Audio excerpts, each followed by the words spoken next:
Hello and welcome back to my backyard snack yard on a beautiful, really sunny day here in Dorset, England. It's about 27 degrees Celsius, which is very warm for us.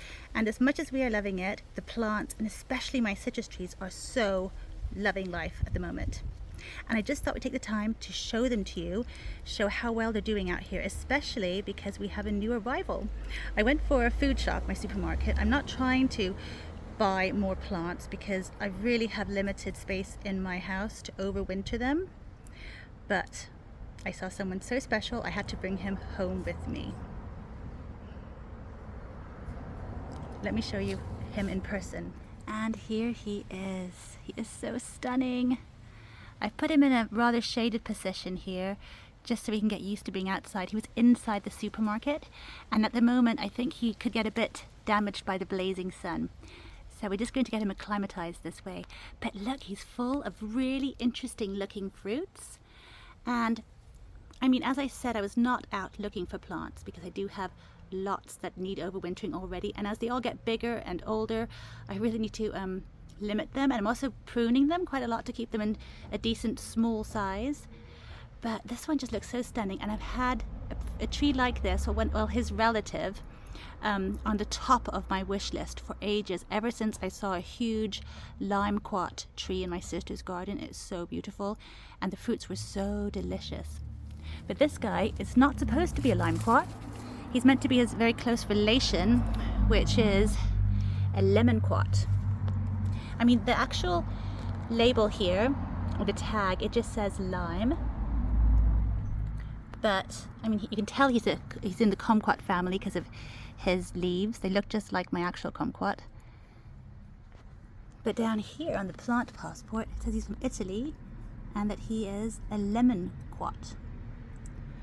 And so I looked up Lemonquats and I haven't been able to find much about them, but there are so many different hybrids in the citrus family. But the Lemonquats are meant to be a mixture between a kumquat and a Meyer lemon. And they are supposed to look kind of like this. I think most of the ones I've seen online have sort of a thicker skin, more like that of a lemon, and this one really looks so much like a Lemonquat to me. So if anyone's out there and is like an expert on lemon or Lemonquats, I'd love to hear what you think. And if you think this might actually be a Lemonquat, that would be so nice. I mean, some of these are really big. But I've also seen the Lemonquats in my sister's garden and they are ginormous. And of course, like all limes, they turn yellow when they're ripe. The reason that we think that limes should be green is because we're just eating unripe limes.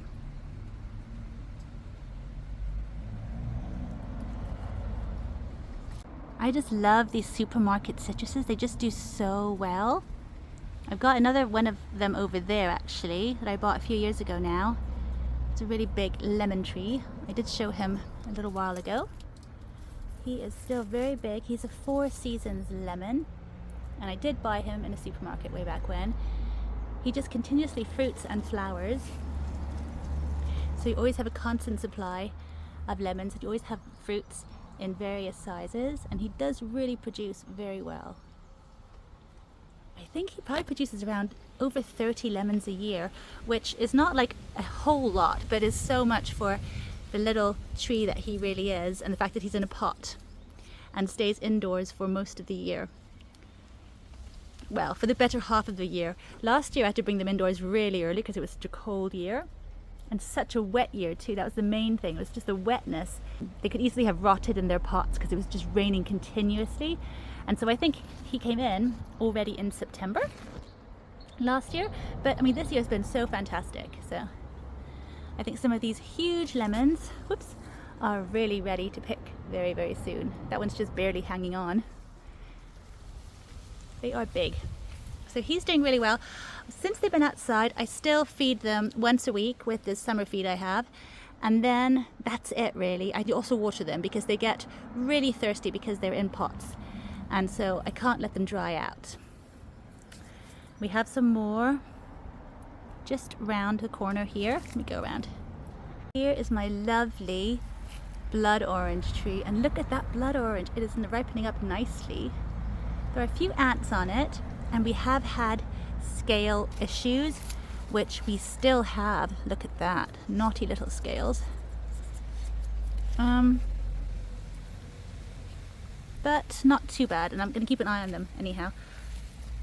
Usually all these kind of insects disappear when the trees are outside in nature.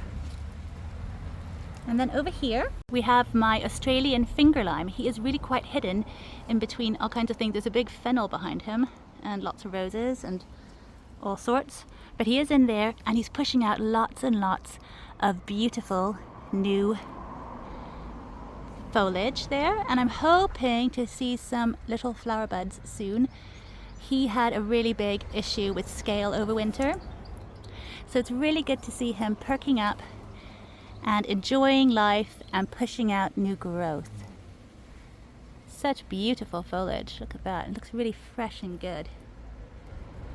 And I think there might be a few flower buds in there too, but it's obviously not really the right time for him, but it doesn't really matter for him because he's going to be overwintering indoors, so he can just flower whenever. It's not going to affect anything. The fruits will be able to ripen indoors. And again, all I do is just feed him once a week and keep him watered, but no spritzing, nothing like that. It's a lot simpler in the summer. Over here near my pear tree, which I'm just looking forward to those pears so much. All the way up there, so many pears.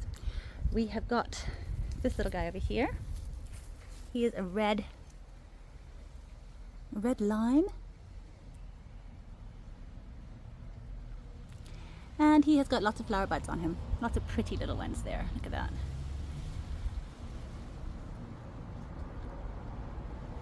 And let us see where the others. Where are you? Here is my really wonderful navel orange. I bought him as a blood orange, but then we discovered when the fruits ripened, the first ones, that it was a navel orange. But he's just doing so well. He's in a really good sunny position. He had lots of flowers earlier this year while he was still indoors, and I was buzzing around like a bee with a little paintbrush, hand pollinating them, and it's really paid off because there are so many fruit that have set and that are holding and that are getting nice and big. And because he's kind of top heavy, I've experienced that trees have fallen over in the past, so I have him sort of held down here with some logs my friend gave me, so that was really nice of her. Thank you, Sarah. But yeah, this tree is just doing so well, honestly. It's wonderful. There are even some more flower buds there and lots of new foliage, just looking really, really, really happy. And I am making an effort to keep him watered because I know he dries out, and I don't want to risk, look, there's more flowers. I don't want to risk him drying out and then dropping any of his wonderful fruits, which are doing so well at the moment. Yeah, there's lots of little flower buds everywhere. How interesting. And down in this corner we have a really special one. It is the citrus arcobol, also known as the rainbow orange or the blood Meyer lemon. It's a mixture of 2 blood oranges and a Meyer lemon. So gorgeous. Really is an ornamental one. I have tried a few of the fruits now. They had quite a few, and some of them dropped when they got overripe. And other ones we did pick, and the flavor was kind of, well, not that exciting. It didn't have much blood orange in it, which I was hoping. I'll pick this guy really soon now because I think he's just about getting overripe, and then we'll have a look at him. But he's really, really flowering up now. I got loads of gorgeous blossom, which just smells so amazing. I'll try to focus on that. There's a few baby fruit there too.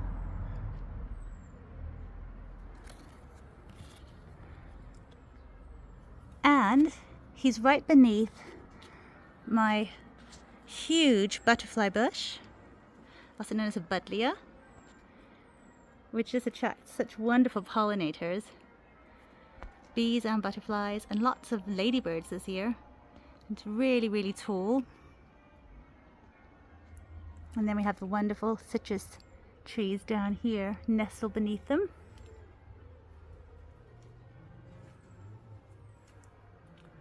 And that brings me to our final citrus tree. Over here, next to the very full greenhouse, we have my kumquat.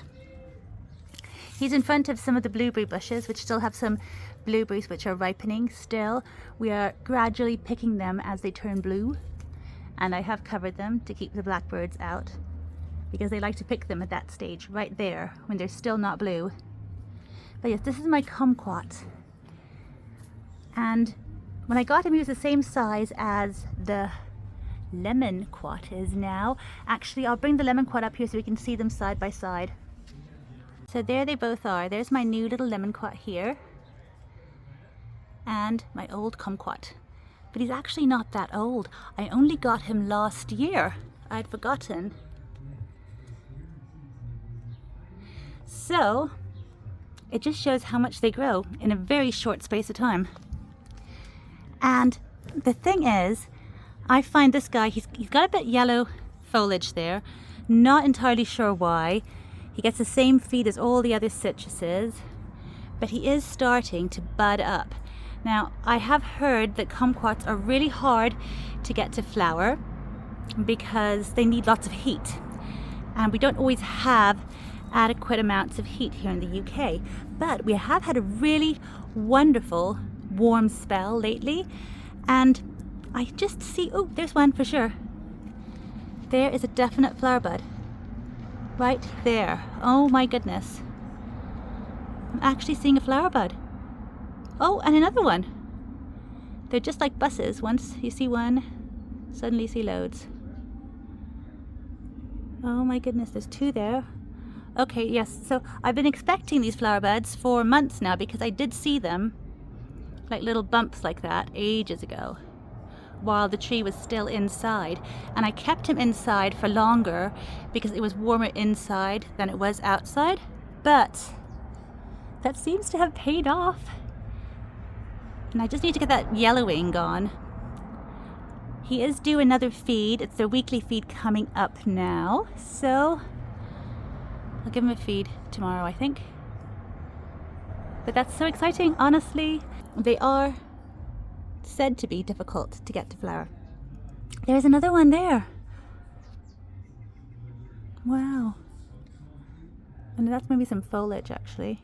Yeah, it's foliage. Oh, there's another, maybe there's foliage? Okay, but we definitely can say that there are flowers on the way on our kumquat. That's so exciting. Look, he also has a little scale there. I used to be quite squeamish about this kind of stuff, but now there's another one. I need to really get back here and get rid of them. But as you can see, where there are pests, there are little helpers. Here's like a funny looking ladybird, I hope. I think that's a ladybird larva. But yes, the supermarket ones, they just do really grow very well and very quickly and can reflower. I mean, of course I've had the lemon one do it before, but I just wasn't sure this guy was going to do it. So this is so exciting to see these flower buds. Oh my goodness. I love kumquats. They just have this wonderful sweet sour flavor to them. So good. All right. I better end it here before it gets way too long. But I am so crazy about this. And remember, if any of you can see if this is a Lemonquat or Limequat, please let me know. I mean, he's supposed to be a Lemonquat, but I've had so many mislabeled trees. Actually, probably more mislabeled ones than properly labeled ones. So I really wouldn't be surprised. But I'll be delighted if it is a Limequat, because I really wanted that. Although now that I have read about Lemonquats, there's not much out there about them, but they sound really good too. So actually, they're supposed to be a little bit sweeter. They're supposed to be sweeter than Limequats, because Limequats are meant to be really sharp. I know how Limequats taste anyhow. I can always just taste one of mine when they're ripe. This one's nearly there, and I can see if there's that bit of sweetness to the skin, then it could be a Lemonquat, which it's supposed to be. But yeah, if someone out there does know for sure, then let me know what your thoughts. I'm so happy to have this little guy, and I'm looking forward to finding a good spot for him in the house come winter. And I'm also so looking forward to seeing my little kumquat in bloom finally, and I hope I can get his leaves to look a bit more green again. He's in the bright sunshine. I really wonder why they're a little bit light. Maybe he needs some Epsom salts, like some magnesium. That's usually what it's indicating when you see these kind of leaves. But I'll have a think and try to get him back to best health. But thank you so much for joining me and watching today. I'll see you next time. Bye for now.